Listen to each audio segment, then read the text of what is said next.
नहमदुहु व नुसल्ली व नुसल्लिमु अला रसूलिहिल करीम अम्मा बाद फ़अऊज़ु बिल्लाहि मिनश शैतानिर रजीम बिस्मिल्लाहिर रहमानिर रहीम क़ाल अल्लाहु तआला फ़िल क़ुरआनिल मजीद वल फ़ुरक़ानिल हमीद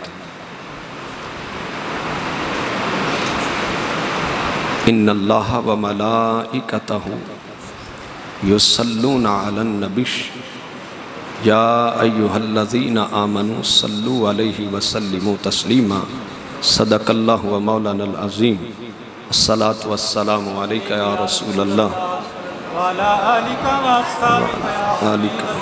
अस्हाबिका या रहमतल लिल आलमीन अस्सलातु वस्सलामु अलैका या रसूलल्लाह व अला आलिका व अस्हाबिका या रहमतल लिल आलमीन रब्बि शरह ली सदरी व यस्सिर ली अमरी वहलुल उक़दतम मिन लिसानी यफ़क़हू क़ौली रदीतु बिल्लाहि रब्बन व बिल इस्लामी दीना व बि मुहम्मदिन नबिय्यन व रसूला सल्लल्लाहु अलैहि वसल्लम अल्लाहु काफ़ी कसत्तुल काफ़ी वजत्तुल काफ़ी लिकुल्लिन काफ़ी कफ़ानिल काफ़ी वलिल्लाहिल हम्द।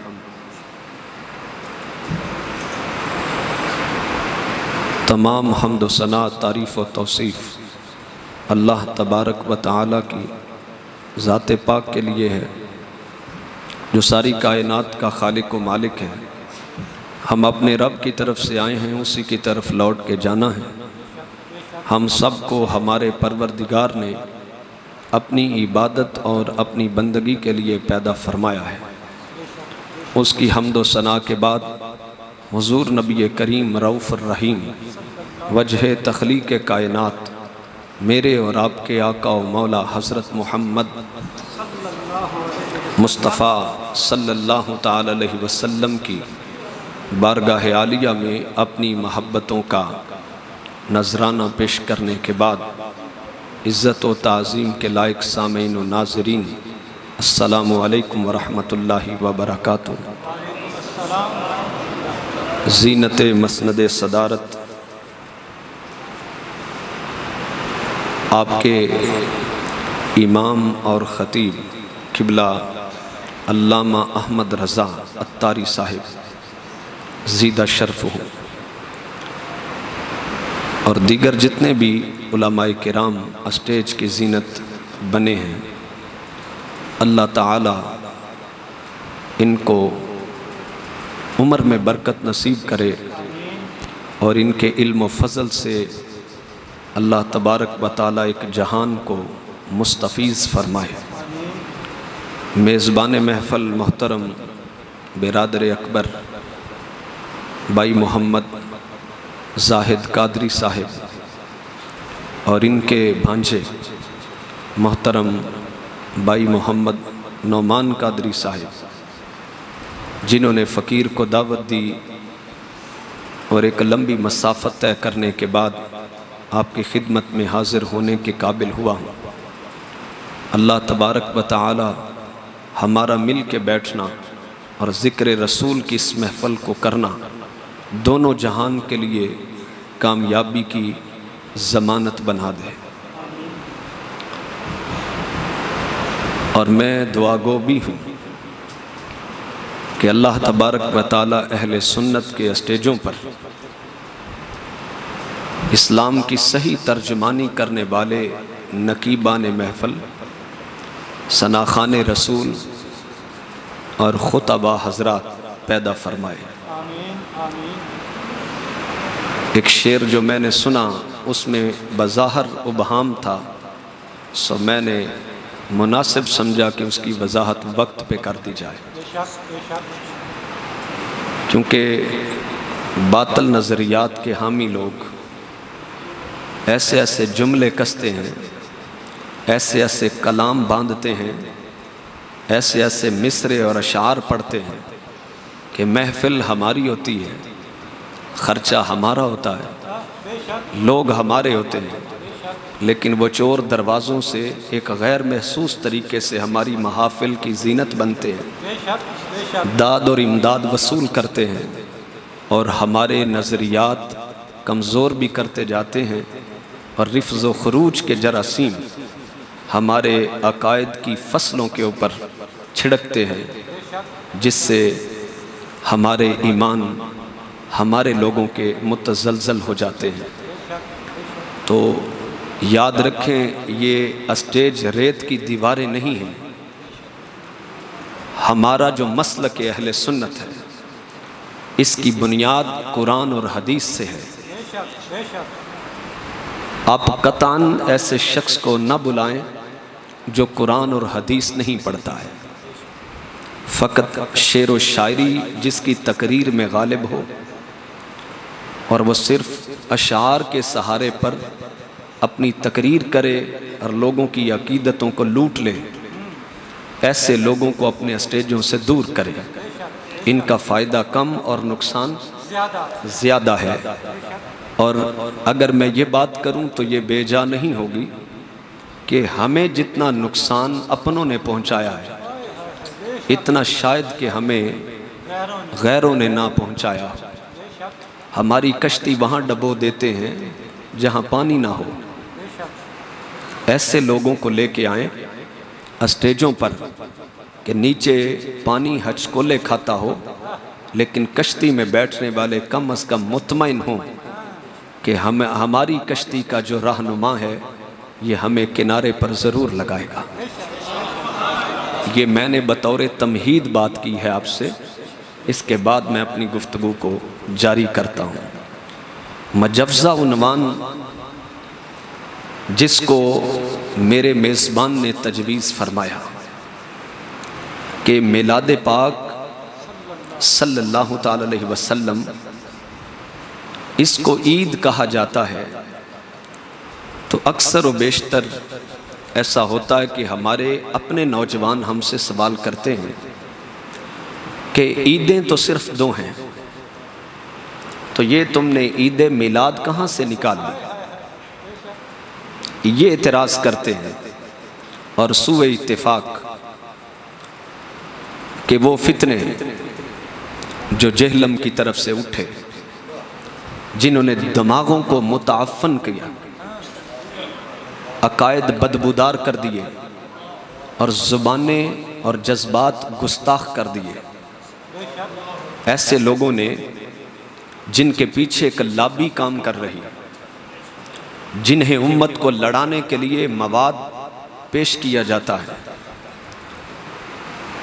जहां उस फितने ने अकायद ख़राब किए हैं, पुख्ता घरानों के लोगों को, उनकी आने वाली नस्ल को मशकूक कर दिया है। इस सूरत में हमारी जिम्मेदारी क्या है? जो उलमा अहले स्टेज हैं और जो खिताबात करते हैं, उनके लिए हल ये है कि वो जब भी खिताब करें, खा किसी महफल पे करें, खा किसी ख़त्म पे करें, 11वीं शरीफ पे करें, मिलाद रसूल पे करें, जब भी तकरीर करें, खा वो जुमे की हफ्तावार तकरीर हो, तैयारी करके फिर करें। देखिए, गलत को गलत कहकर रद्द करेंगे तो जिनके जहन गलत हो गए हैं वो आपकी इस्लाह के दामन में नहीं आएंगे। दूसरे के बुत को गाली देने की बजाय दलील पेश करें और इसमें हज़रत इब्राहीम अलैहिस्सलाम से रहनुमाई ले लें। उसने कहा कि मैं खुदा हूँ।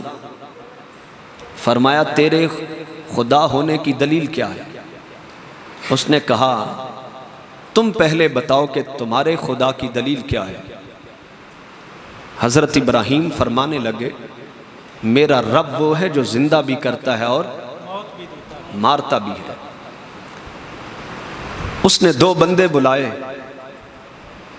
जिसको सजाए मौत थी उसे छोड़ दिया और जो बेगुनाह था उसको कत्ल कर दिया। बज़ाहिर तो ये जुल्म था, अदल नहीं था, लेकिन उस जाहिल ने ये दलील बनाई कि ये देखो मैं भी जिंदा करता हूँ और मैं भी मारता हूँ। अब देखिए, हजरत इब्राहिम जज्बाती नहीं हुए। जाहिलाना दलील थी नमरूद की, लेकिन उसकी जाहिलाना दलील पर आप जज्बाती नहीं हुए। लोगों से उनके फहम के मुताबिक बात करो। ये मिजाज नबी से बढ़कर कौन जानता है? आपने फरमाया मैं यहां नमरूद के इस दरबार में अकेला ही मुवाहिद हूं, बाकी सब बुत परस्त हैं। अगर मैंने इसी दलील को दोहराया तो ये जवाब काबिल कबूल नहीं होगा, क्योंकि उसने दलील गलत मलत कर दी। जिंदा करने और मारने की का मतलब और था, नमरूद ने मशकूक बना दिया। ये शुरू से ही अल्लाह की सिफात को और दीन इस्लाम को मशकूक बनाने वाली नमरूदी सिफ्त है। जिस तरह जहलम के नमरूद ने दीनी दलाइल को मशकूक कर दिया है, और कल तक औरतों पर वारी वारी जाने वाले वो नौजवान लोग और रात भर गुनाहों की दलदल में उतरने वाला नौजवान तबका अपने उलमा से दूर था। फितने को झांका तो फितने ने अपनी लपेट में ले लिया। ऐसे नौजवानों को मैं ये कहना चाहूंगा, तुम्हारा उसकी तरफ माइल होना हुजूर के सच्चा नबी होने की दलील, क्योंकि आका अलैहिस्सलाम ने फरमाया था कुर्बे क़यामत में मन तशर्रफ अला तस्तशरिफु, कुर्बे क़यामत में जो फितनों की तरफ झांकेगा फितने उसको अपनी लपेट में ले ले। फमन वजद मलजान औ मआज़न फलयउज़ बिही, तो मैं तुम्हें नसीहत करता हूं कि जिससे हो सके कि वो फितनों से पनाह हासिल करना चाहे, उसको चाहिए कि वो अपनी पनाहगाह को हासिल कर ले। फितनों से बचने की सबसे बड़ी पनाहगाह उलमा थे। उस बंदे का शिकार होने वाले जरा अपनी जिंदगी पर गौर करें, उसका शिकार होने से पहले किसी आलिम की सोबत में थे। वो पंजाबी का एक शेर है कि जेड़ी बकरी इजड़ों बिछड़ी ते ओ बगेयाड़ा जोगी। जिन्होंने कभी जुमा भी उलमा के पीछे वक्त पर नहीं पढ़ा था, तकरीर नहीं सुनी थी, आज 5 मिनट के क्लिप पर फैसला कर लिया ये सच कहता है, उलमा झूठ बोलते हैं, उलमा दीन छुपाते हैं, हदीसें छुपाते हैं, ये मान लिया है। किस कदर कमजोरी है तुम्हारे ईमान की। ऐसे बंदे को उसी तरह ट्रीट करें जिस तरह हजरत इब्राहिम ने नमरूद को किया है। उसी की दलील पर आपने दोबारा दलील नहीं दी, क्योंकि वो दलील उसने सुनने वालों के जहन में खलत मलत कर दी, वो गड़मड़ हो गई। अब इसी को दोहराते तो बहस तूल पकड़ती। लेकिन इब्राहिम अलैहिस्सलाम कामिल अकल वाले थे। पैगंबर की ये सिफ्त होती है कि उसकी अकल गलती नहीं खाती है, वो खताओं से पाक होता है। समझ आ रही है? इन्नल अंबिया कुल्लुहुम मासूमून अनिल खताई अनिस सगीरति वल कबीरति मिन क़ब्ल नबुव्वति व बाद नबुव्वा। यह हमारा नजरिया है कि तमाम अंबिया किराम नबुव्वत के ऐलान से पहले और नबुव्वत के ऐलान के बाद हर छोटी खता से और हर बड़ी खता से अल्लाह की हिफाजत में होते हैं। वो खताएं नहीं करते। आसमान से जो वही उतारी जाती है, मिनो आन उम्मत को वही सुनाकर रब के करीब कर देते हैं। समझ आ गई है? आगे चलूं मैं। हजरत इब्राहिम अलैहिस्सलाम खालिस अकल वाले और कामिल अकल वाले।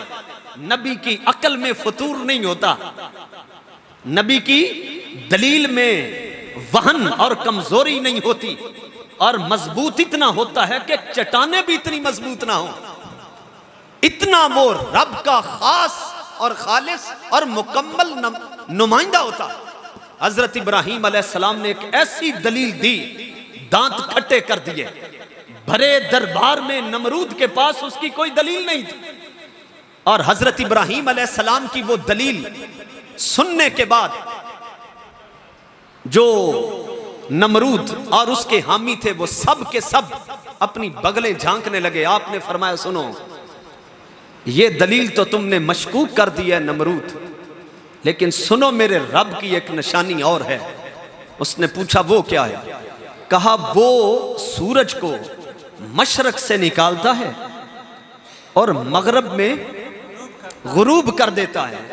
अगर तू अपने आप को रब कहता है और खुदा होने का कायल है तो इस तरह कर के तू सूरज को मगरब से निकाल कर दिखा। और कुरान के लफ्ज़ हैं फबुहितल्लज़ी कफर, काफर के होश उड़ गए, काफर के होश उड़ गए। तो मैं ये कहना चाहता हूं कि अगर आप होश उड़ाना चाहते हैं बातिल के और नमरूदी वसफ के हामिल लोगों के, तो दलील ना दें। दलील से अगले का कमजोर मौक़िफ़ भी मजबूत हो जाता है।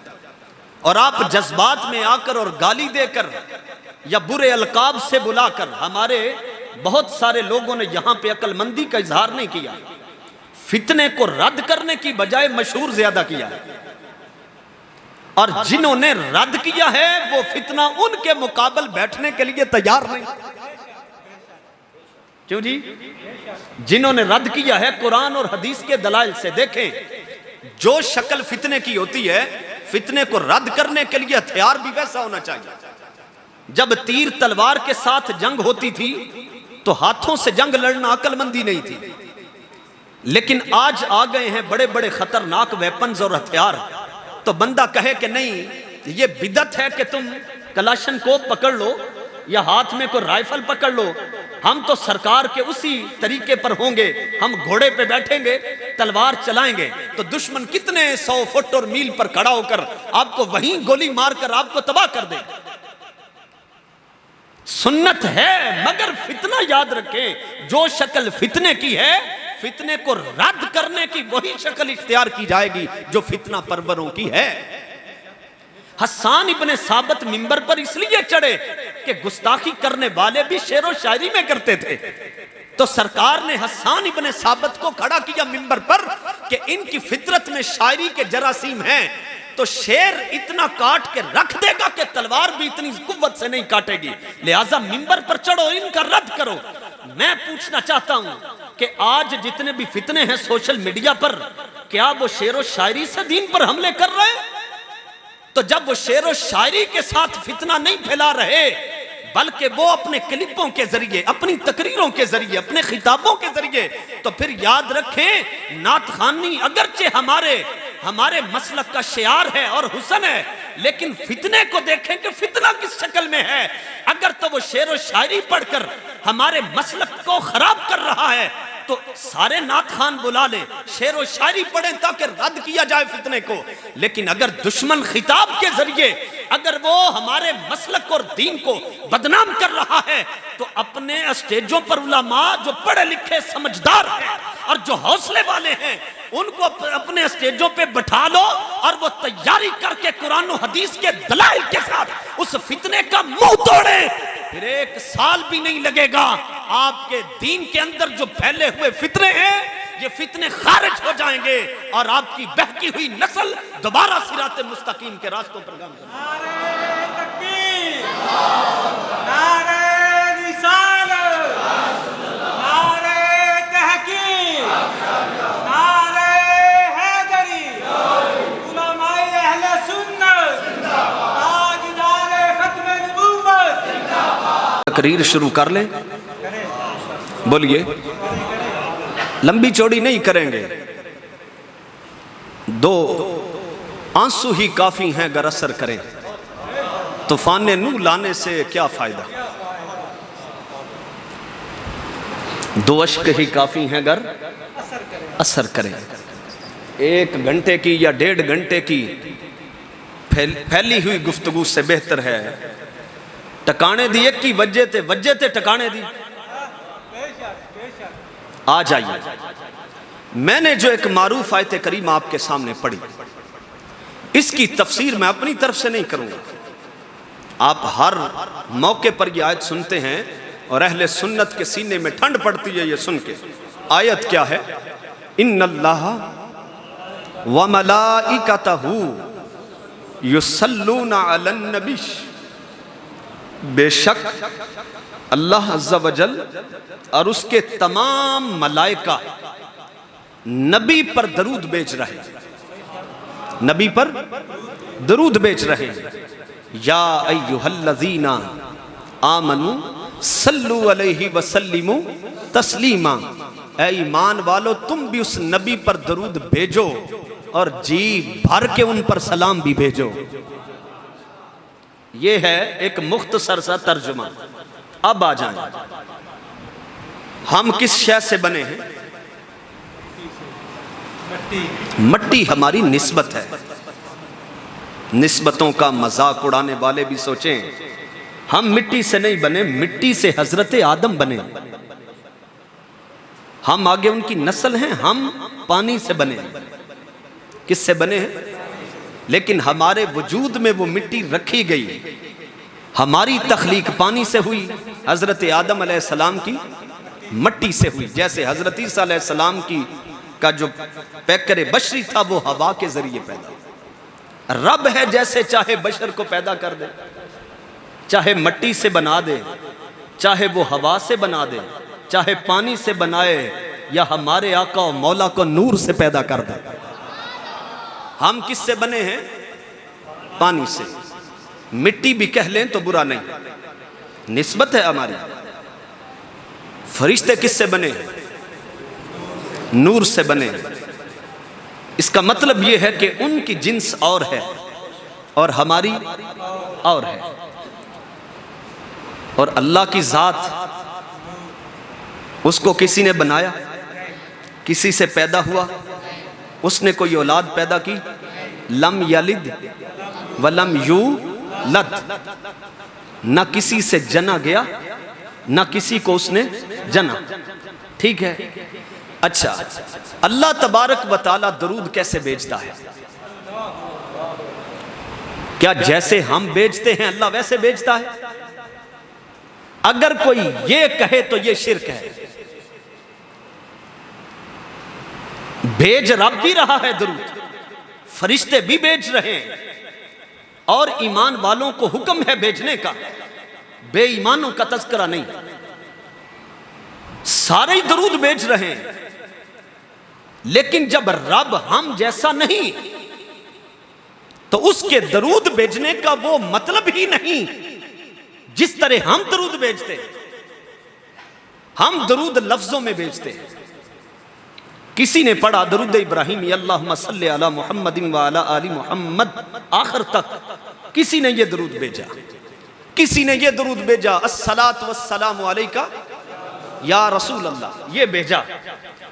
किसी ने उर्दू जुबान में भेज लिया मुस्तफ़ा जाने रहमत पे लाखों सलाम, शमाए बज़ में हिदायत पे लाखों सलाम।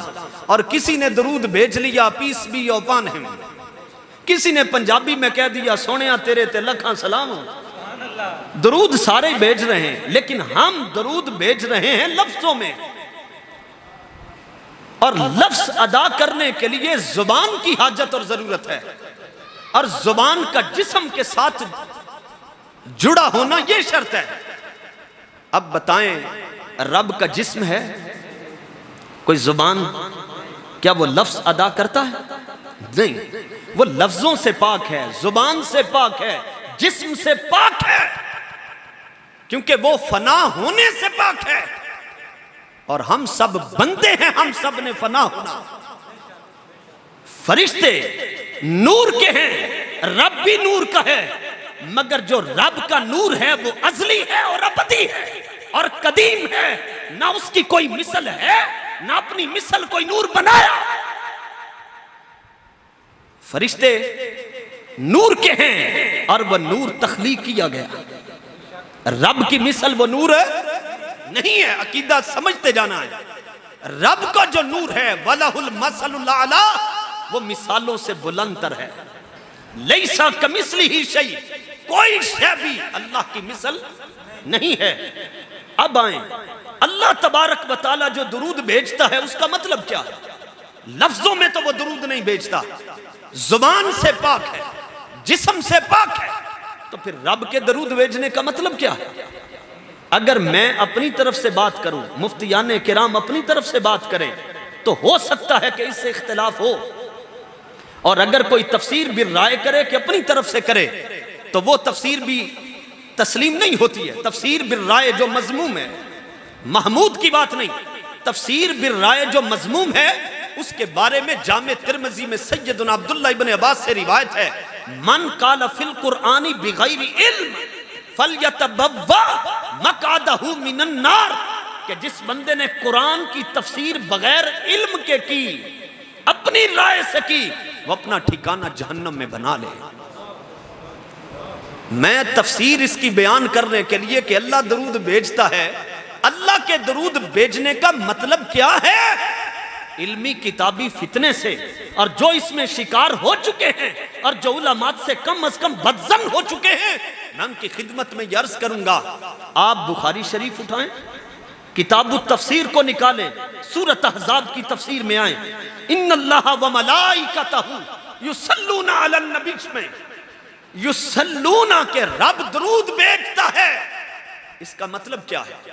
हजरत इमाम अबुल आलिया ताबई हैं, वो बयान करते हैं कि रब्बे जुल जलाल के दरूद भेजने का मतलब क्या है। सुने तो आपके सीने में ठंड पड़ जाएगी कि रब के दरूद भेजने का मतलब क्या है। फरमाया रब के दरूद भेजने का मतलब यह है सलावातुल्लाहि अलैहि, लफ्ज़ गौर से सुने, सलावातुल्लाहि अलैहि सनाउहु इंदल मलाइका का रब के अपने महबूब पर दरूद भेजने का मतलब यह है कि रब फरिश्तों के सामने अपने नबी की तारीफ करता है, और रब का अपने नबी की फरिश्तों के सामने तारीफ और सना करने का मतलब रब का दरूद भेजना है।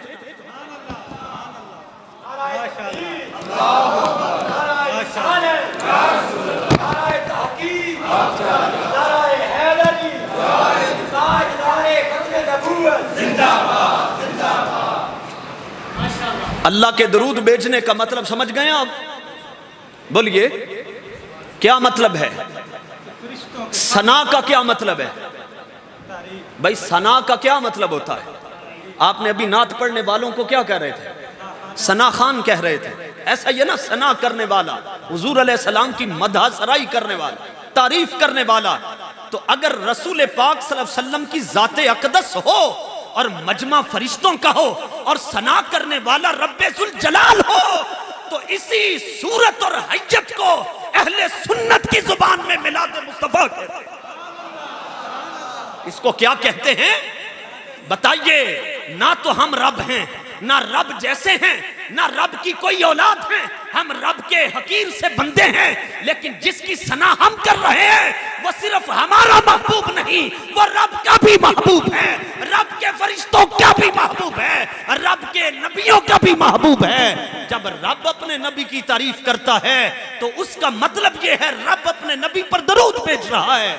तो अगर चंद मुसलमान इकट्ठे होके सरगोदा के सलाह के बलवाल में मुसलमान मस्जिद में जमा हो जाएं और जमा होकर अपने नबी की तारीफ करें, तो इसमें कौन सा शिर्क और बिदअत वाला फतवा हो सकता है? बोलिए भाई, सरकार की तारीफ का मतलब शिर्क है? लफ्ज तो यहां जेब नहीं देता कि हम उसी जुबान में कहें, वैसे लफ्ज उसके अपने हैं इंतखाब शुदा। कभी वो अपने आप को लौंडा लपाड़ा कह लेते हैं, कभी वो अपने आप को छोकरा कह लेते हैं। यही कहते हैं ना भाई, लौंडे लपाड़ों को और छोकरों को क्या मतलब है इससे? कोई बंदा ऐसा है कि जो ये कहे कि ये जो मिलाद आप कर रहे हैं ये शिर्क है? बोलिए कोई कह सकता है? भाई देखें, वीडियो भी चल रही है ना, आप भी बैठे हैं, किसी के जहन में ये सवाल आए तो वो उठ के अपनी तसल्ली करा सकता है, क्योंकि हमने अपना मसलक पढ़ा हुआ है और अकीदा हमने पढ़ा हुआ है, हम कोई जाहिल खतीब थोड़े हैं। अभी एक शेर पढ़ा गया तो आप हसासियत का अंदाजा कर सकते हैं कि जिस शेर से गलत रास्ता मुंतखब हो सकता था, हमने फौरन एक्शन लेकर उस शेर का मतलब दुरुस्त किया है। क्या ख्याल है? मेरे आने का मोल तो उसी वक्त पड़ गया जब मैंने शेर दुरुस्त कर दिया। क्यों जी? ठीक है, रब अपने नबी की तारीफ करता है और फरिश्तों के मजमे में खुद भी नूर है और नूरानी मजमे में अपने नबी की तारीफ करता रहता है। यही कुछ तो हम कर रहे हैं, क्योंकि हमें भी हुक्म दिया है तुम भी दरूद भेजो, तुम भी क्या करो, तो हम भी तो अपने आका की तारीफ ही कर रहे हैं।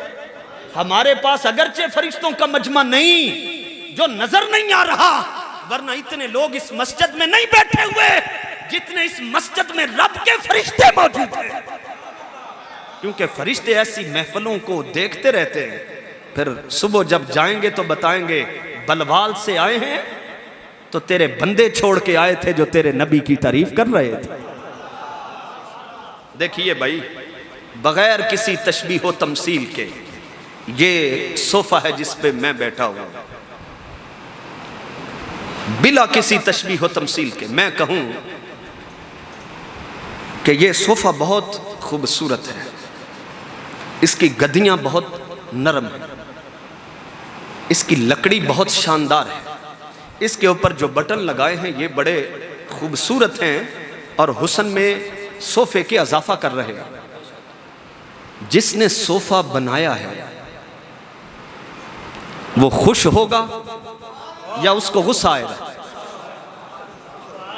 भाई तारीफ तो मैं सोफे की कर रहा हूं, वो क्यों खुश हो रहा है? क्योंकि दरअसल तारीफ सोफे की नहीं, ये चीजें अपने हुस्न के लिए बनाने वाले की मोहताज थी। उसने जोड़ा, फिर उसने एक सोफा बना दिया। तो सोफे की तारीफ नहीं, दरअसल उस कारीगिरी की तारीफ है जो बनाने वाले ने उस पर वक्त सर्फ किया है। बगैर किसी तशबीह व तमसील के जब तारीफ मुस्तफा की होती है तो रब आसमानों का और जमीनों का खुश होता है। हालांकि तारीफ उसके रसूल की कर रहे हैं, वो क्यों खुश होता है?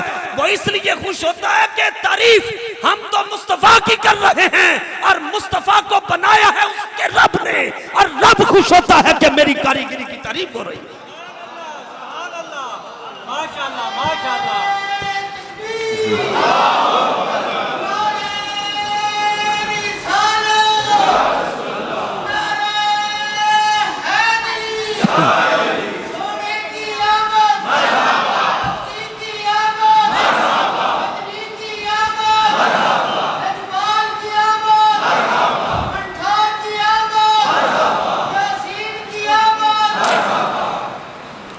बताइए भाई, रब खुश होगा कि नहीं?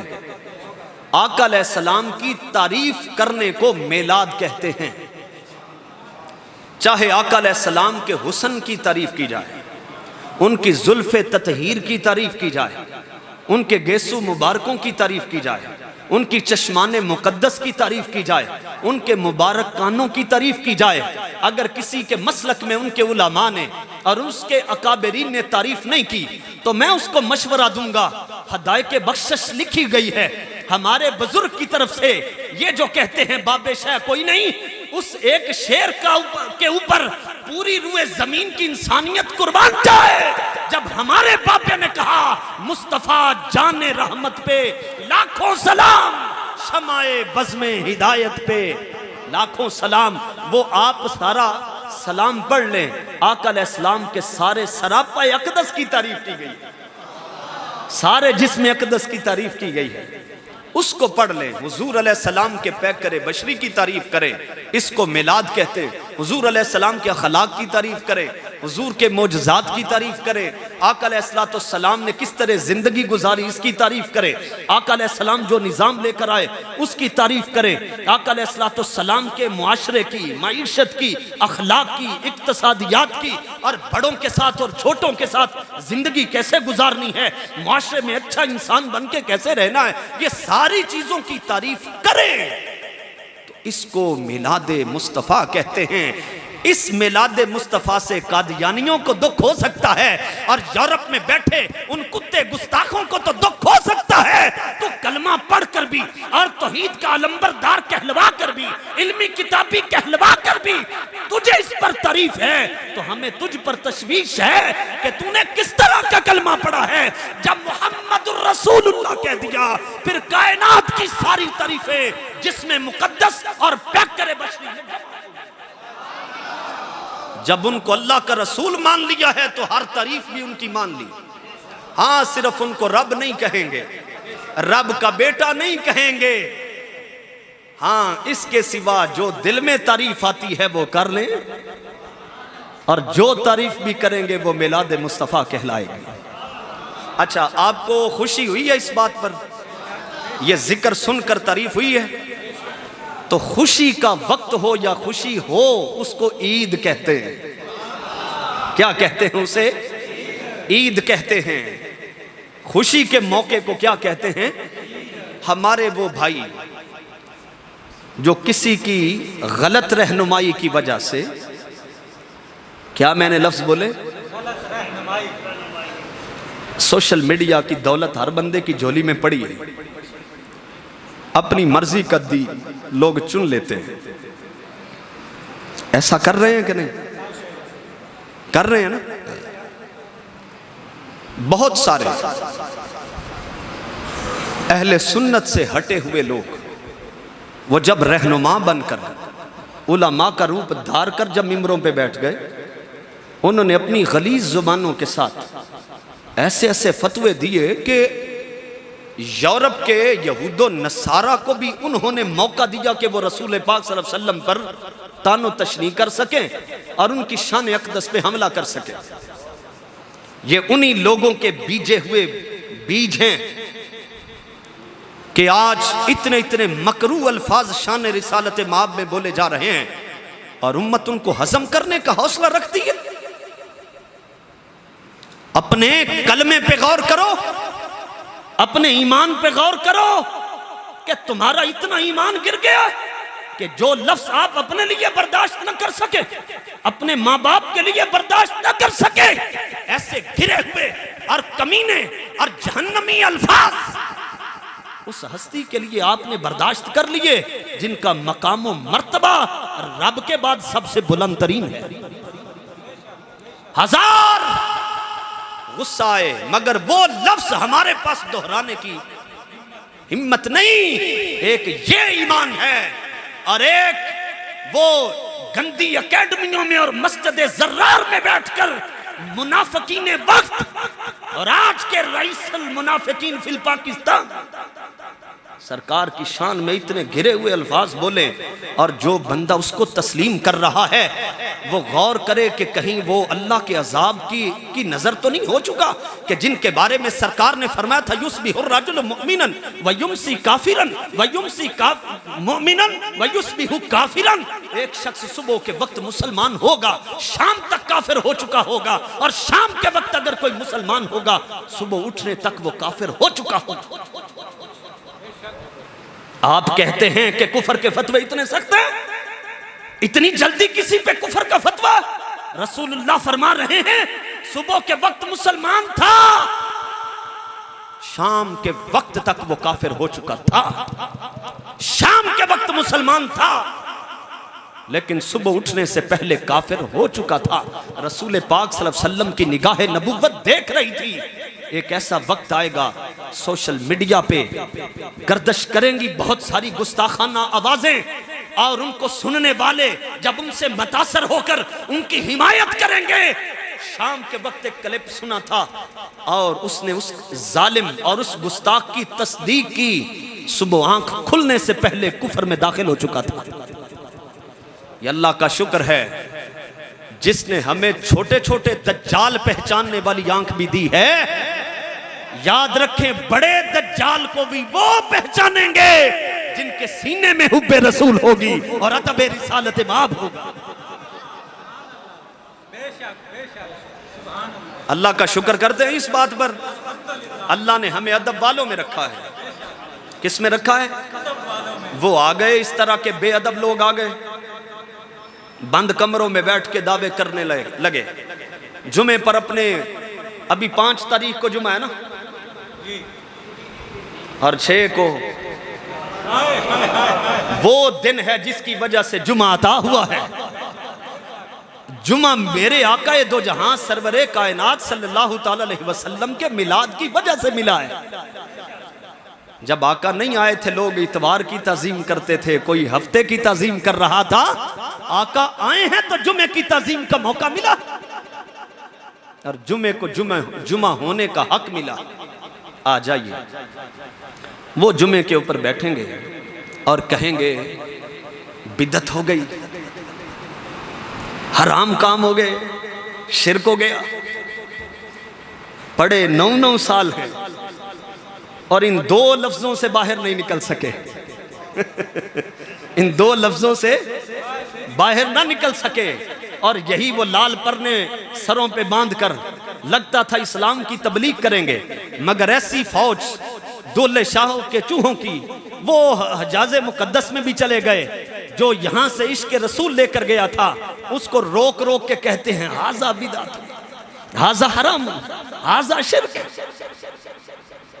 और बरना है पेट ही तो तरीके हैं और भी, बरना है पेट ही तो तरीके हैं और भी।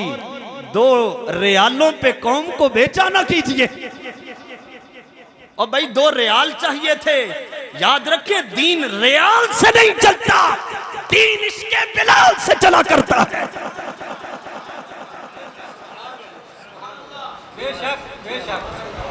बात पल्ले पड़ी।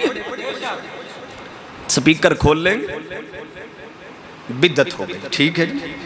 ईद कहां से आ गई? तीसरी मिलाद की इद्दत कहां से, ईद कहां से आ गई? हमने तो कभी सुना नहीं था। तो तुम्हें आता कब है नजर और तुम्हें सुना कब जाता है? आका अलैहिस्सलाम हिजरत की रात सिद्दीक़ अकबर रदियल्लाहु ताला अन्हु के साथ काफरों के झुरमट से गुजर गए। सूरत यासीन पढ़ रहे थे, उन्हें सुनाई दी गई। उन्हें आका अलैहिस्सलाम और सिद्दीक़ अकबर नजर आए तो सरकार ने हाथ में कंकरियां पकड़ी थी, यूं मारी। जिस जिसको कंकरी लगी ना सुना गया, उसको ना नजर आ सका। हम कहते हैं हो सकता है कि तुम कहते हो कि हमें नजर नहीं आए और हमें नहीं सुना गया।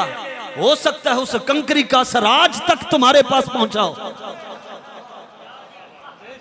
हो सकता है, तुम्हें नहीं पता। जाने ना जाने गुल ही ना जाने, बाग तो सारा जाने है। उनकी शान को सब जान गए, तुम्हें नहीं अभी तक समझ आई। ईद कहां से आ गई? मेरे कुछ सवालात हैं जो मैं लिख के लाया। अगर यहां भी कोई हमारा ऐसा भाई बैठा हुआ है जो किसी की गलत रहनुमाई की वजह से फिसल गया, ये मैं जब मुझे इन्होंने मौजू दिया तो मैंने ये सवालात लिखे हैं। वीडियो रिकॉर्ड हो रही है और ये ऑन दी रिकॉर्ड यहां पर भी, और जहां तक ये वीडियो जाए हमें इस पर कोई पशेमानी नहीं। बिल्कुल सोच समझ कर ये मैंने अल्फाज लिखे। जिस बंदे को कोई परेशानी हो, कोई दिक्कत का सामना हो, इन सवालों का जवाब दे दे। हम बसमीम कल्ब और पूरे इंशराह सदर से माजरत करने के लिए तैयार रहे। अगर इनका जवाब ना बन पड़े तो फिर तुम्हें अपने मौक़िफ़ पे जरा नजर सानी जरूर करनी चाहिए कि तुम जो आए रोज इस सादा आवाम और उस शाकान रसूल को परेशान करते रहते हो, इस पर तुम्हें नजर सानी करनी, ठीक है? इसको कहते हैं इल्मी मैदान। आ जाइए, हमारे वो भाई वो अपना मौक़िफ़ पेश करते हैं कि इस्लाम में ईदें फकत 2 हैं। तीसरी ईद कहां से आई? इस मौक़िफ़ पर मेरे चंद सवालात हैं, गौर से सुनेंगे भाई। हर मर्तबा सवाल करने का ठेका सिर्फ उसी कंपनी के पास तो नहीं। वो सवाल करें और आप दौड़े भागे अपनी मस्जिदों में आकर अपने उलमा को परेशान करते रहते हैं, इसका जवाब दे, इसका जवाब दें। कभी आप भी तो सवाल याद रखा करें ताकि उनसे पूछ सके। कभी कभी ठेका हमारे पास भी तो होना चाहिए, मजदूरी वो करें। चलो आज हम ठेकेदार बन जाते हैं, वो मजदूरी कर ले, हमारे सवालों का जवाब देंगे। आ जाइए। पहला सवाल गौर से। उनका ख्याल है कि ईद मिलादुन नबी नहीं, सिर्फ ईद उल फितर और ईद उल अजहा है, तीसरी ईद इस्लाम में नहीं। मैं उनसे सवाल करता हूं, इस सवाल का जवाब दें। और आपने ये याद रखना है, क्या लफ्ज़े ईद का इतलाक ईद उल फितर या ईद उल अजहा के साथ ही खास है, या यूं कहिए कि ईद का लफ्ज क्या ईद उल फितर और ईद उल अजहा का ही खासा है बस? पहला सवाल यह है। मतलब यह है कि ईद का लफ्ज ईद उल फितर और ईद उल अजहा के सिवा किसी और जगह पर क्या इस्तेमाल नहीं हो सकता है? यह पहला सवाल उनसे करेंगे। बोलिए। देखिए, मिसाल से समझा देता हूं। माबूद होने का खासा किसका है? माबूद कौन है? अल्लाह के सिवा किसी की इबादत हो सकती है? नहीं। इसका मतलब यह है कि इबादत का खासा फकत अल्लाह का है। खासा की तारीफ यह है यूजद फी शैइन वलम यूजद फी गैरिही, वो चीज जो जिसके अंदर पाई जाए उसके सिवा किसी और के अंदर ना पाई जाए, इसको खासा कहते हैं। इबादत ये अल्लाह का खासा है, अल्लाह के सिवा किसी और की इबादत, और जिसकी इबादत की जाए उसे माबूद कहते हैं। तो माबूद होने का खासा किसका हुआ? एक मिसाल हो गई। दूसरी समझ लें, रहमत सारे नबी हैं, मगर रहमतल लिल आलमीन होना सिर्फ हुजूर अलैहिस्सलाम का खासा है। आका के सिवा किसी और को रहमतल लिल आलमीन नहीं कहा जा सकता। अगर कोई कहेगा तो वह रसूल पाक सल्लल्लाहु ताला अलैहि वसल्लम की शान पर ज़्यादती भी करेगा और रिसालत आम्मा में वो किसी दूसरे को शरीक करके सरकार दो आलम सल्लल्लाहु ताला अलैहि वसल्लम की तौहीन का मुर्तकिब। सारे नबी रहमत हैं, मगर रहमतल लिल आलमीन होने का खासा किसका है? हुजूर अलैहिस्सलातु वस्सलाम का। सारे नबी नबी बनकर आए, मगर खातमुन नबिय्यीन होने का खासा फकत हुजूर अलैहिस्सलाम का। सरकार के सिवा कोई और खातमुन नबिय्यीन नहीं हो सकता है। जिस तरह खातमुन नबिय्यीन और रहमतल लिल आलमीन के लफ्ज और अलकाब सरकार दो आलम सल्लल्लाहु ताला अलैहि वसल्लम के सिवा किसी और के लिए इस्तेमाल नहीं किए जा सकते। माबूद होने का खासा फकत रब्बे जुल जलाल का है, किसी और का माबूद नहीं कहा जा सकता। ये मिसालें समझ लेने के बाद मेरा सवाल अपनी जगह पर कायम है कि क्या ईद का लफ्ज ईद उल फितर और ईद उल अजहा के सिवा किसी और त्योहार, किसी और दिन, किसी और खुशी के लिए क्या शरीयत में इस्तेमाल करने की इजाजत नहीं? मेरे इस सवाल का जवाब दे दे। खुदा की इज्जत की कसम, हम मुंह मांगा इनाम देने के लिए तैयार हैं। मेरी बात समझिए आपने। और जब मौकफ पेश करते हैं तो फिर शरई दलील दी जाती है, और तुम्हारे नजदीक शरई दलीलें दो हैं, कुरान और हदीस। पहला सवाल हमारा यह है कि ईद का लफ्ज ईद उल फितर और ईद उल अजहा के सिवा किसी और खुशी के मौके के लिए इस्तेमाल करने की इजाजत शरीयत में है या नहीं? एक सवाल यह है। दूसरा सवाल सुन ले। अगर कोई बंदा ईद उल फितर और ईद उल अजहा इसके सिवा किसी और दिन को या किसी और त्योहार को या किसी खुशी के मौके को अगर ईद कह देता है तो उसके लिए शरीयत में उसकी क्या गिरफ्त है और उसकी क्या सजा होनी चाहिए? दो सवाल हैं, कान खोल के सुने। ये सवाल अगर हमारे गैर मुकल्लिदीन भाई सुन रहे हैं और वो बंदे जो इंडिया के इलाका देवबंद से आते हैं, जो अपने आप को कहते हैं सबसे ऊंचा सर बुलंद देवबंद देवबंद, ये उनकी खिदमत में भी है। अगर वाकई सर बुलंद है तो इस फकीर के इन सवालों का जवाब दो। अगर कोई बंदा ईद उल फितर और ईद उल अजहा के सिवा अगर किसी और दिन को, किसी और खुशी के मौके को, अगर किसी और त्योहार को वो ईद कह देता है तो शरीयत उस पे क्या गिरफ्त करती है और उसकी क्या सजा तजवीज करती है। 2 सवाल हो गए। सजा हो तो सबसे पहले मुझे दे ले। 2 सवाल हो गए। तीसरा सवाल भी दोहराऊं? बोले सवाल अच्छे हैं कि नहीं? मैंने पहले ही कहा था टकाने दिए की लगे थे, काफी है। आ जाएं। तीसरा सवाल, क्या नबी करीम सल्लल्लाहु ताला अलैहि वसल्लम की हदीस पाक में और कुरान मजीद में ईद उल फितर और ईद उल अजहा के सिवा लफ्ज ईद इस्तेमाल करने की कहीं ममानियत आई कि कुरान में कि यह कहा गया हो या हदीस पाक में यह कहा गया हो कि ईद उल फितर और ईद उल अजहा के सिवा आपने किसी और खुशी के मौके पर ईद का लफ्ज इस्तेमाल नहीं करना? अगर है तो हमें दलील दें। कितने सवाल हो गए? 3। चौथा सवाल, क्या खुलाफाए राशिदीन, अहले बैत अतहार, सहाबाए किराम अलैहिमुर रिदवान, उनकी मुकद्दस ज़वात से कोई ऐसी रिवायत हदीस की किसी किताब में मिलती है कि उन्होंने ये फरमाया हो, सरकार के बाद की मैं बात कर रहा हूं, कि किसी ने ये कहा हो कि कोई बंदा भी ईद उल फितर और ईद उल अजहा के सिवा लफ्ज ईद इस्तेमाल न करे? और ये सवाल मैंने इसलिए किया है कि जब ये सवाल पूछते हैं तो ये पैंतरा बदल लेते हैं। कहते हैं बताएं खुलाफाए राशिदीन उन्होंने ईद मिलाद की, क्या ताबईन ने की, तबा ताबईन ने की? ये तोते वाली गर्दान है।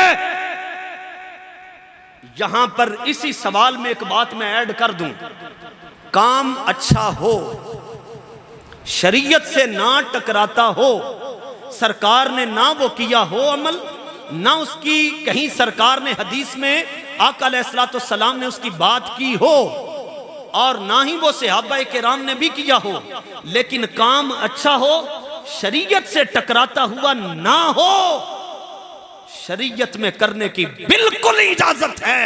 उसको बिदअत और शरीयत से बाहर अमल कहने वाला बजाते खुद जहालत का मुर्तकिब है। मेरे 3 सवाल हो गए। चौथा सवाल, क्या जिस दिन या जिस त्योहार पर ईद का इतलाक हो जाए तो महज ईद कहने की वजह से उसकी नमाज पढ़ना क्या लाजम है? क्योंकि हमारे अहले सुन्नत के भोले भाले लोगों को गुमराह करने के लिए कहते हैं अगर तीसरी ईद आ गई है तो नमाज कहां गई इसकी। और हमारे बंदे चूंकि उलमा की सोबत में नहीं बैठते तो वो कहते हैं अच्छा वाकई यार ईद की नमाज तो होती नहीं मिलादुन नबी पर, तो वो कहते हैं नमाज मिलाद हमें दिखाओ। ईद उल फितर और ईद उल अजहा को ईद कहा तो उनकी नमाजें भी हैं, तो मिलाद को तुमने ईद कहा तो ईद मिलाद पर नमाज मिलाद तकुन नार अल्लती वकूदुहन नास वल हिजारा उइद्दत लिल काफिरीन, फिर डरो उस आग से जो काफिरों के लिए तैयार की गई। कितने सवाल हो गए? 5। छठा सवाल, गौर से सुन रहे हैं कि नहीं? क्या जिस दिन या जिस त्योहार को ईद का इतलाक उस पर कर दिया तो महज ईद कहने की वजह से उस दिन रोजा हराम हो जाएगा? ये कहते हैं कि भाई ईद के दिन रोजा रखना जायज नहीं, इसमें कोई शक नहीं, इसमें हम आपके मौकफ के कायल हैं। जो मौकफ तुम्हारा है तुमसे पहले वो हमारा है, इसलिए कि हम पुराने मुसलमान हैं, हमारी कड़ी सहाबाए किराम से मिलती है। जिस चीज में इख्तिलाफ नहीं बस हम में कल्ब मानते हैं, लेकिन जिस पर तुमने इख्तिलाफ किया हमने, ये इल्जामी सवाल है। आप कहते हैं भाई ईद के दिनों में रोजा रखना मना है, अगर मिलाद को तुमने ईद कह दिया तो फिर इस दिन तो रोजा नहीं होना चाहिए। हालांकि सरकार तो अपने मिलाद वाले दिन रोजा रखते थे। लेकिन मेरा सवाल यह है, जिस दिन को ईद कह दिया, क्या ईद कहने की वजह से रोजा हराम हो जाता? 6 सवाल हो गए। 7वां सवाल, फिर वो हमारे दोस्त कहते हैं भाई इस दिन सरकार की वफात हुई थी। क्या कहते हैं? इस दिन सरकार का विसाल हुआ था, तो लिहाजा से सहाबा किराम तो रोए तो हमें भी रोना चाहिए। ये एक अलग मौजू है कि 12 रबीउल अव्वल का दिन प्यारे आका सल्लल्लाहु ताला अलैहि वसल्लम के विसाल का दिन किसी तौर भी नहीं बनता। लेकिन जमहूर का नजरिया है कि 12 रबीउल अव्वल को आका अलैहिस्सलाम की पैदाइश हुई। मैं ये कहना चाहता हूं, चलो तुम्हारी मान लेते हैं अज़राहे मजबूरी, तुम जो तंग करते हो हमें तो हम मान लेते हैं कि सरकार का विसाल भी 12 रबीउल अव्वल को हुआ। चलो हम कहते हैं कि सरकार की विलादत हुई। सवाल यह है कि विलादत और विसाल अगर एक ही तारीख और एक ही दिन में अगर बफर्ज़े महाल अगर साबित हो जाए तो क्या उस दिन को ईद का दिन नहीं कह सकते? विलादत और विसाल का दिन एक हो जाए तो एक दिन हो जाने की वजह से उस दिन को ईद नहीं कहा जा सकता है? यह हमारा सवाल है। अगर जवाब दे सको तो दे लो, अगर नहीं तो फिर नजर सानी आपको करनी चाहिए। सवाल नंबर 8, हर लफ्ज का एक लुग़वी मतलब होता है, एक इस्तिलाही मतलब होता है। क्या लफ्ज ईद का लुग़वी और इस्तिलाही माना नहीं? बोलिए। हर लफ्ज का एक हकीकी मतलब होता है, एक उसका इस्तिलाही मतलब उर्फी मतलब होता है। लफ्ज ईद का लुग़वी माना है ईद, इस्तिलाही एतबार से यह लफ्ज ईद उल फितर और ईद उल अज़हा पे आया, लेकिन लुग़वी एतबार से क्या लफ्ज ईद मिलादुन नबी पर इस्तेमाल नहीं हो सकता है? इसका जवाब आपको देना पड़ेगा। एक और सवाल भी ऐड कर लें। सवाल नंबर 9, क्या जुमे के दिन को आका अलैहिस्सलाम ने ईद का दिन करार दिया है कि नहीं दिया है? ये तो सही हदीस में आया है। तुम कहते थे तीसरी ईद कहां से आ गई, तो जुमे को तो सरकार ने ईद का दिन करार दिया है। फिर ईद तो हर हफ्ते आ जाती है, ईद तो और महीने में 4 ईदें आ गई और 12 पे उसको ज़रब दे लें 4 को, 48 ईदें तो एक साल में आ गई। तुम कहते थे तीसरी ईद कहां से आ गई? भाई ईद तो हर हफ्ते आती है। कोई अहले सुन्नत के सिवा बंदा इस बात की दलील हमें दे कि जुमे के दिन को ईद का दिन करार नहीं दिया गया। और 10वां सवाल मेरा यह है कि क्या तुमने सारी हदीसें पढ़कर ये सवालात उठाए हैं जो अहले सुन्नत पे उठाते हो? जिसको हदीस की तारीफ भी नहीं। आप कौन है जी? मैं अहले हदीस हूं। हालांकि ये लक़ब फकत मुहद्दिसीन के लिए इस्तेमाल होता रहा है। किन के लिए? मुहद्दिस कहते हैं इमाम बुखारी जैसे अजीम आदमी को, इमाम मुस्लिम को। और जिसने पेंट पहनी हुई है, वुजू और पाकी पलीदी के मसाइल का इल्म नहीं, पेंटों के अंदर जेब के अंदर मोबाइल डाले हुए हैं। बताएं जी इस्लाम 63 इसके अंदर जो है 360 के अंदर ये हदीस नंबर कितना है? ऐप बताएं। तुमसे अगर नेट छीन लिया जाए, तुमसे अगर ऐपें छीन ली जाएं, हदीसों के तर्जमे नीचे से छीन लिए जाएं, तो तुम तो हदीस की एक सतर का तर्जुमा करने के काबिल नहीं। मैंने आपके सामने 10 सवालात रखे हैं। कितने? इनमें से एक सवाल का जवाब भी अगर दे जाएं तो मैं जब तक जिंदगी है बलवाल आऊं। तो ये जो 10 सवाल दोहराए हैं, मेरी तकरीर को आप सेव कर लें। वो सवाल का जवाब तैयार रखें, मैं कभी आऊं तो मुझे उसका जवाब जरूर दे दीजिए।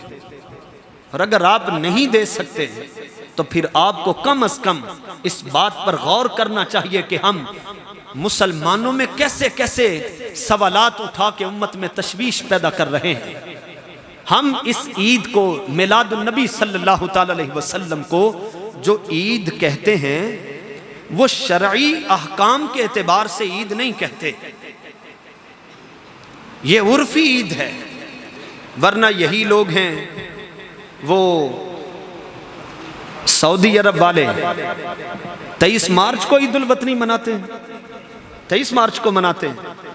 वो अपने वतन की खुशी के लिए कहते हैं भाई ईद उल वतनी, और सऊदी अरब में वो इश्तिहार लगाएं तो सारे हमारे लाल मफलर वाले भाई ये सारे उस पर तो कोई फतवा न दें। चलो ठीक है भाई, ये बता दें हमारी ईदों को छोड़ो, हमें तो खुशी है, हम तो मोमिन हैं, हुजूर के आने पे खुशी हुई। तुम ये बताओ जहां से रियाल मिले तुम्हें, उन्होंने तो अपने बड़े बड़े टावरों के ऊपर ईद उल वतनी के इश्तिहार लगाए, तुमने कभी उनको तो नहीं पूछा भाई वतन की नमाज कब पढ़नी है? तुमने उनको तो नहीं कहा कि वतन की जो ईद मना रहे हो इसमें रोजा नहीं रखना है, इसकी नमाज कब पढ़नी है? और फिर तो नहीं कहते ये बिदअत है। इनको पता है अगर वहां फतवा दिया तो खाएंगे कहां से। लेकिन तुम्हें वो रियाल मुबारक हो, हमारे लिए ये है कि मेरे करीम से गर कतरा किसी ने मांगा, दरिया बहा दिए हैं दुर्बे बहा दिए। ये तो अब तक मैंने आपके सामने सवालात पैदा किए हैं, बेशुमार इस पर दलाइल मौजूद हैं। अगर आप कहें तो मैं आपके ज़ौक़ के लिए, चूंकि ज़्यादा तवील गुफ्तगू करके भी गुफ्तगू तो घुमा फिरा के हम अहले ईमान और अहले इस्लाम घुमा फिरा के वो हमारे एक लाहौर के शेखुल हदीस बुजुर्ग आलिम दीन, अल्लाह उनके मर्तबे बुलंद फरमाए, जिनको बाबा खादिम हुसैन रज़वी फरमाते हैं, वो फरमाते हैं, और पुत्रो जिनिया मर्जी ज़रबा तकसीमा करो, गल हुजूर ते जा मुकनी। गल किथे मुकनी है? ते अगे हुजूर ही खड़े ने, दे लें आप जहां मर्जी ज़रब तकसीम दे लें। हम आए यहां तुम्हारे लिए, उठे भी वहां तुम्हारे लिए। आला हजरत का आला कलाम है, इसको जरा पढ़ें। हम आए यहां आका तुम्हारे लिए, उठे भी वहां। भाई इस पर दलील भी है, वल्लज़ी खलका लकुम मा फिल अर्दी जमिया। ऐ मेरे महबूब मुकर्रम सल्लल्लाहु ताला अलैहि वसल्लम, जो कुछ भी जमीन में है सब कुछ हमने आप ही के लिए पैदा किया गया, और हम जमीन में नहीं। तो हम आए यहां तुम्हारे लिए, उठे भी वहां लिए। इसकी दलील भी सुन ले के उठे भी वहां। और भाई कब्र में फरिश्ते उठाएंगे कि नहीं? और वो क्या सवाल पूछेंगे? और मरने वाले उठ जरा, उठेगा, वो कहेगा हाँ भाई पूछो, क्या पूछना है? वो पूछते हैं मा कुंता तकुलु फी हक़्क़ि हाज़र रजुल। ऐ मरने वाले बता, ये सामने जो हस्ती खड़ी है दुनिया में इनके बारे में क्या कहता रहा है? बताओ भाई, आला हजरत ने सच कहा कि नहीं? तो फिर पढ़े सारे, हम आए यहां आका तुम्हारे लिए, उठे भी वहां तुम्हारे लिए। ओ चनीनो चना आका तुम्हारे लिए, मकीनो मकान तुम्हारे लिए। इस पर भी दलील है भाई। चनीनो चना, ये जो कायनात है सारी, और मकीनो मकान, चाहे वो आसमानों में मकीन है चाहे वो जमीन पर है। रब्बे जुल जलाल ने फरमाया वसख्खर लकुम मा फिस समावाति व मा फिल अर्दि जमीअन। ऐ मेरे महबूब, जमीनों आसमान में जो कोई भी है हमने तेरी गुलामी में दे दिए। ओ चनीनो चना तुम्हारे लिए, मकीनो मकान तुम्हारे लिए। दहन में जुबान, दहन कहते हैं मुंह को, है मुंह में जुबान आका तुम्हारे लिए, बदन में है जान तुम्हारे लिए। हमारे यहाँ तुम्हारे लिए, उठे भी वहाँ तुम्हारे लिए। ये जो शेर पढ़ा है ना कि बदन में है जान तुम्हारे लिए और दहन में जुबान तुम्हारे लिए। अगर सूरत अहज़ाब की आयत पढ़े, अन्नबिय्यु औला बिल मुमिनीना मिन अनफुसिहिम, फरमाया ये खास पैगंबर हमारा ये मोमिनों की जानों का मालिक है।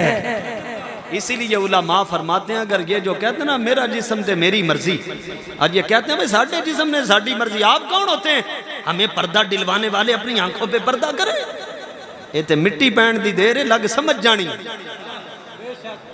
ये कहते हैं उलमा फरमाते हैं अगर ये जान इसकी थी तो फिर इसने खुदकुशी की, तो फिर हराम की मौत क्यों मरा?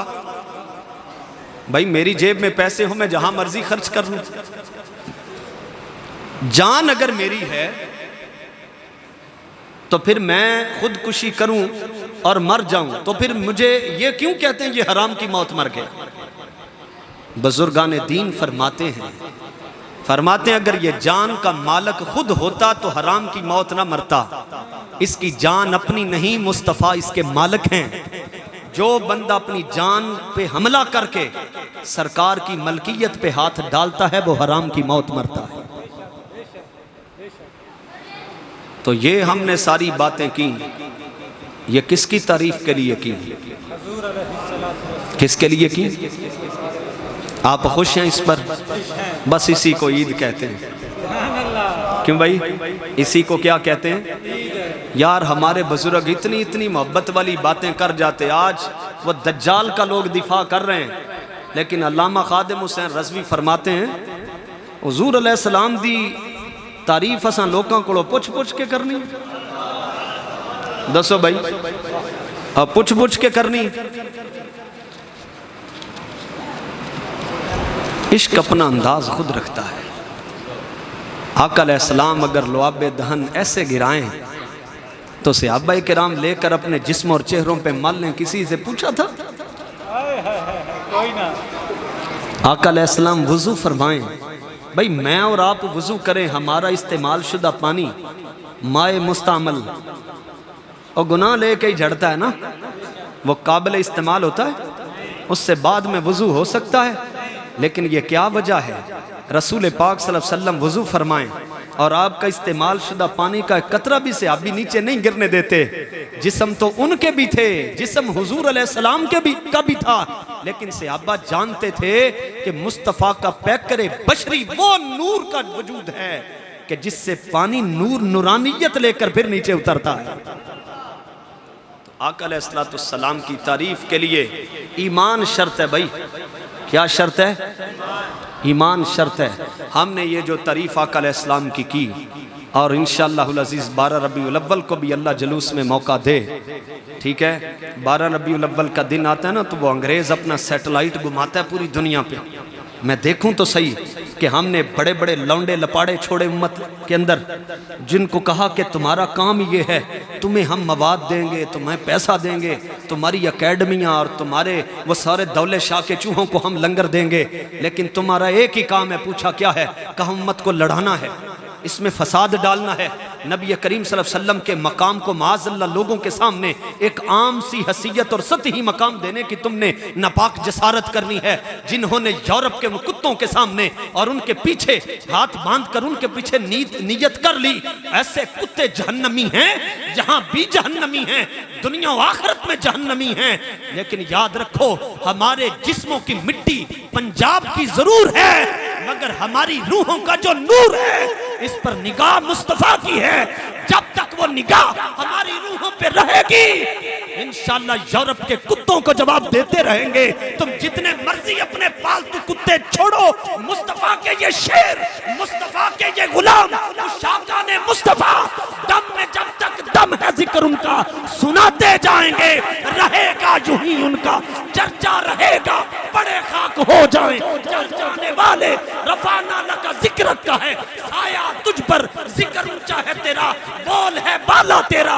तू किसी के घटाने से घटा है न घटेगा, जब तुझको बढ़ाए अल्लाह ताला तेरा।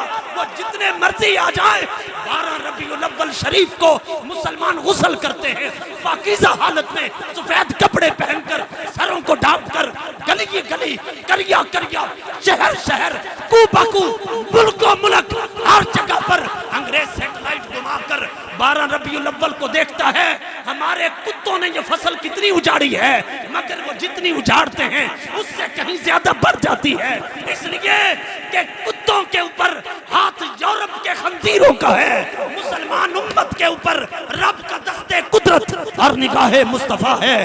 तुम जितने घटाने की कोशिश करोगे रब तुम्हारे सीने जलाने के लिए और भी पैदा फरमा देगा। और लोग कह रहे हैं भाई पहले फॉलोअर थोड़े थे, अब फॉलोअर बढ़ गए। कसरत में बरकत नहीं होती, बरकत में ही कसरत होती है। और कुत्ती जो होती है वो 9-9 बच्चे देती है, ना कोई उसको खाए ना कोई उसको पसंद करे, लेकिन उसके इज्जत नहीं नजर आते। बकरी के 2 ही होते हैं और लोग खाते भी हैं, लेकिन जैसे ही कुर्बानी के याम आते हैं तो इज्जत किन के होते हैं? बकरी के होते हैं। इसी तरह यूरोप के पालतू कुत्ते भी जितने मर्जी बच्चे जन लें, उनकी कसरत नहीं हो सकती है, उसमें बरकत नहीं हो सकती है। बरकत सिर्फ मुस्तफा के गुलामों में होगी। क्यों भाई? निकलेंगे 12 को, सफेद कपड़े पहने, यहां बैज लगाएं, सरों पे टोपियां बांध लें और झंडा पकड़े और निकलें बाहर और या रसूल अल्लाह के तराने बोलते जाएं। इससे कादियानी को तो हो सकती है तकलीफ, यूरोपियन काफिरों को तकलीफ तो हो सकती है, हॉलैंड और फ्रांस के उन कुत्तों को तो तकलीफ हो सकती है। कलमा पढ़ के तुम्हें तकलीफ हो रही है? और भाई देखो मेरे हाथ में झंडा नालैन शरीफ का ऊपर किया, यूं कर लूं और जुबान से कहूं या रसूल अल्लाह, या रसूल अल्लाह, नाराए रिसालत। हाथ में झंडा नालैन का है, जुबान तरानाए रसूल से तर है और मेरा सरापा सफेद कपड़ों में मलबूस है। यूरोप वालों को तकलीफ तो है, अब बता तुझे तकलीफ क्यों हुई? बस कि मोहम्मद से वफा तूने तो हम तेरे हैं, ये जहां चीज है क्या काफी है जी। अल्लाह ताला आपसे राजी हो और आपके ऊपर अल्लाह अपनी रहमतों को दराज फरमाए। वाखिर दावाना मुस्तफ़ा जाने रहमत पे लाखों सलाम। हमारे बज़ में लाखों सलाम, शमरे बज़ में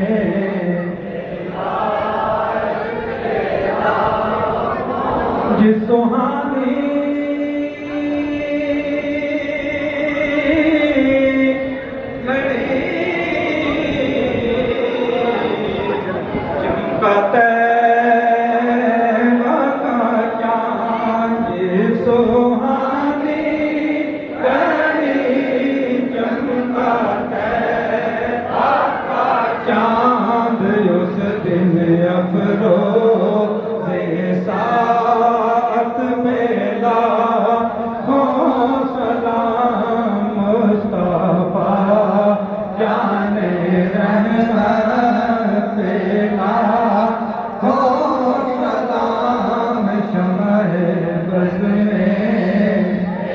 हिदायत पे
सारी रात एक जमाए जिक्र मिलाद होता है। पिछली दफ़ा लड्डा बाज़ार के अंदर हुआ था, इस दफ़ा इंशाअल्लाह करीब सलमानपुरा स्टेडियम के अंदर दावत इस्लामी के ज़ेर इत्तमाम जुम्मे वाले दिन इशा की नमाज के बाद एक जलवाए मिलाद मुस्तफ़ा सल्लल्लाहु अलैहि वसल्लम होगी और वहाँ सहरी का इत्तमाम भी होगा, सुबह 12 भी होगी। और जो 6 चक्के हैं इनको भी पता है, अपनी जामिया मस्जिद मदनी के अंदर हम सुबह 12 भी करते हैं और उसके बाद सुबह जुलूस भी यहाँ से निकलता है। इसी तरह ज़ोहर की नमाज के बाद दावत इस्लामी का मरकज़ी फ़ैज़ान मदीना हमारा यहाँ मदरसा भी है, यहाँ से भी तादाद पहुँच जाएगी और फ़ैज़ान मदीना से भी ये जुलूस निकलेगा। तमाम अहबाब से गुजारिश है कि ये दोनों जुलूसों के अंदर दोनों इत्तमाम में शिरकत फरमा कर सवाल गुजारेगा।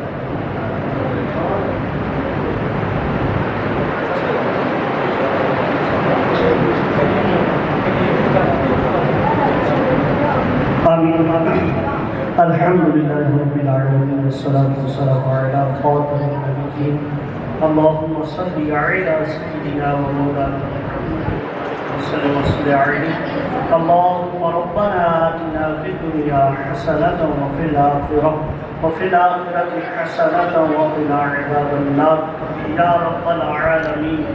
तिलावत हुई नाज़ शरीफ पढ़ेगी या अल्लाह इमाम साहब ने खिताब फरमाया, मौला हुज़ूर नबी रहमत सल्लल्लाहु अलैहि वसल्लम ने मिलाद पढ़ा, या अल्लाह इस इबादत को अपनी बारगाह कबूल फरमा। या रब्बल आलमीन इसका सवाब नबी रहमत सल्लल्लाहु अलैहि वसल्लम की बारगाह हदियतन तोहफतन नज़रानतन अक़ीदतन मुहब्बतन इकरामन पेश कबूल मंजूर फरमा।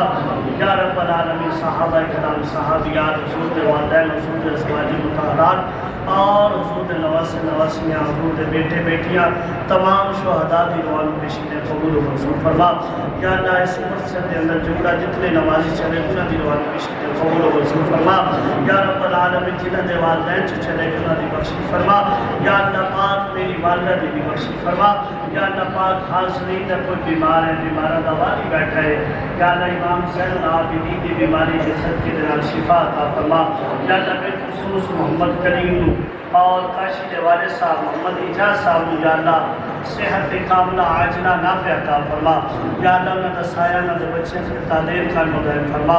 या अल्लाह सब बच्चों को सुबह नमाज पंजगाना और नमाज फजर अदा करने की तौफीक अता फरमा। या अल्लाह सारे बुजुर्गों सर नमाज तहज्जुद अदा करने की तौफीक अता फरमा। या अल्लाह हुजूर की सुन्नत पे अमल करने की तौफीक अता फरमा। या अल्लाह जिस तरह से इस सरकार का जिक्र किया है, या अल्लाह इसी तरह सन हुजूर के जिक्र के अंदर मौला तादेर क़यामत तक या अल्लाह माशर के विच भी हुजूर अलैहिस्सलाम का साड़ियाँ ज़बाना को जिक्र जाने सारी फरमा। या अल्लाह या रब्बल आलमीन आखिरी वक्त कलमा नसीब फरमा, सलामती के नाल ईमान अता फरमा। या अल्लाह कब्र विच आका सल्लल्लाहु अलैहि वसल्लम दा जलवा नसीब फरमा। या अल्लाह बार बार हज उमरा दी सआदत नसीब फरमा। हुजूर नबी रहमत सल्लल्लाहु अलैहि वसल्लम ने या अल्लाह रोज़े मुबारक की बाद अब हाज़री नसीब फरमा। किबला या अल्लाह इनाम साहब दी उमर दराज़ी अता फरमा, इन्हां दे इल्म अमल दे विच बरकत अता फरमा। या अल्लाह इस मस्जिद दे जितने भी जुमला इंतजामिया या अल्लाह उन्हां दी खैर फरमा, जेड़े कोई कमां दे अंदर रुकावट है मौला दूर फरमा। या अल्लाह इस मस्जिद दे मामलात दे अंदर गैबी मदद फरमा। या अल्लाह इस मस्जिद दे नाल जेड़े तावन करन या अल्लाह जिस हाल च भी कारण सब का तावन करना कबूल मंजूर फरमा। अव्वल खैर आखिर खैर ज़ाहिर खैर बातिन खैर सबका भला सब खैर। सुब्हान रब्बिका रब्बिल इज़्ज़ति अम्मा यसिफून व सलामुन अलल मुरसलीन वल्हम्दुलिल्लाहि रब्बिल आलमीन व सल्लल्लाहु तआला अला खैरिल। अच्छा, लंगर शरीफ ही है।